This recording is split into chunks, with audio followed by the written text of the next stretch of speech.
Welcome back to the show. In today's economy, many Canadians are struggling to put food on the table, let alone live the dream. Whether we chalk it up to government overspending and rising national debt, or high taxes and turbulent inflation, the average Canadian's ability to achieve financial stability is becoming harder every day.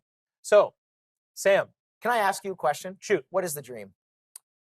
I think the dream really was about having prosperity, success, a comfortable life, being able to provide for your family, being able to have time for your family, being able to afford a home. I think for me, that was the dream for a lot of people. Being able to sort of reach this level of self actualization where you can do the things that are important to you and you can contribute to society in a meaningful way and where you can actually make a difference. But did you ever live in a time, you're older than me, much older than me. No, I'm just kidding. Much older. But Nearly twice your age, son. did you ever live in a time where you felt that you lived in that dream? I felt like that opportunity was within my grasp for a lot of years. Yes. Okay, see, because to me, that dream, Yes. I've never lived in a time where when people talk about, oh, the 70s or the 60s were the golden age. Well, I have no idea what to expect. So the Right. only thing I know is that the dream is what you make of it. I think that's a really good perspective to have, and I think that it's important today to see it that way. I will say, though, over the last 10 years, it's become a lot more difficult to achieve these things, and the data represents what it supports what I'm saying. You look at trying to buy a home, which we'll talk about shortly. You think about just how far your dollar goes. This is a really startling statistic.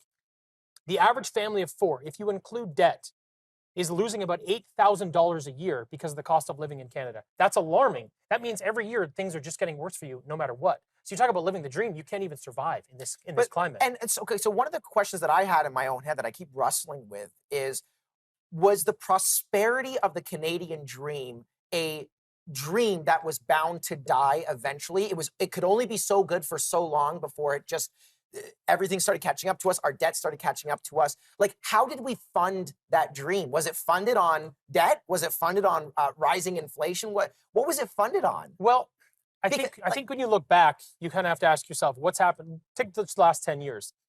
Our debt's more than doubled under Trudeau, more than doubled. So you think about the cost of service debt. We spend nearly twice the amount servicing debt than we do on our own military. So I'm using that as an example. We trust the government to sort of put guardrails in place so that the economy does not get out of control, and so we don't have these deficits, and so that we do have a strong economy. But they are the ones that will let this go off the rails. So it's in my opinion that we've trusted the wrong people to keep this train on the tracks. I would argue that's fair, and I see what you're saying. I think, unfortunately, my generation is just so naturally bound to rely on the government that we don't really know anything else. Like, This is a huge problem, right? This is a huge problem because you shouldn't be. Everyone should have their own individual power. And look, the government is supposed to be there to help society become better, not to be its biggest burden. But that's exactly what it's become. And they've convinced people through their own fault that they are the solution. Well, I think you see just a natural spread is, the government said, because here's the thing also, you got to remember, back in the 60s, 70s, 80s, Yes.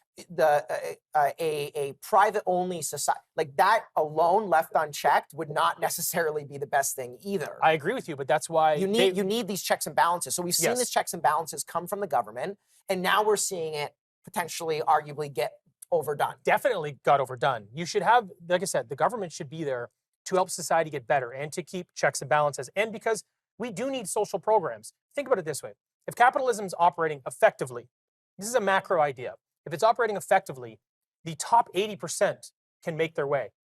The bottom 20, if societies run properly, can depend on social programs, right? But if you become too socialist, or you stretch a little far and you use the word communism for a minute, the top 50%, well, they suffer because you have to find your common denominator in the bottom half. Okay, so what do we use as a metric? Because one of my thought process was Canadian dream. What do we use as a metric to define what that Canadian dream is? You gave a couple of points. Yes. But let's say we were to give a specific example, like you should be able to buy a home. Yes. If you work for 5 years, save 20% of your income each year. Yes. You're single, you should be able to afford a home. Is that what we define as the dream? Or was that dream just bound to die eventually? I think that it's part of it. I think that it's part of it, but it's also what does a great life look like to you? What does a happy, stable, safe life? You look at Maslow's hierarchy of needs. How do you satisfy that? What does that look like to you? And I think when you think about the Canadian dream, living in a first world country, I think those things are significant and important. I do think you should have those. I think if you do work that hard, right now in Canada, we have the highest cost income to housing cost ratio in the world. It's 13 times more than the median income to purchase a home. This is wildly out of control, and this is primarily driven by bad government policy. So, just before we wrap up, would you say that the Canadian dream has become an outdated ideal in Canada? 10 seconds. Honestly, when you define what the dream is to what you think the dream is, yes. Okay, we'll be right back.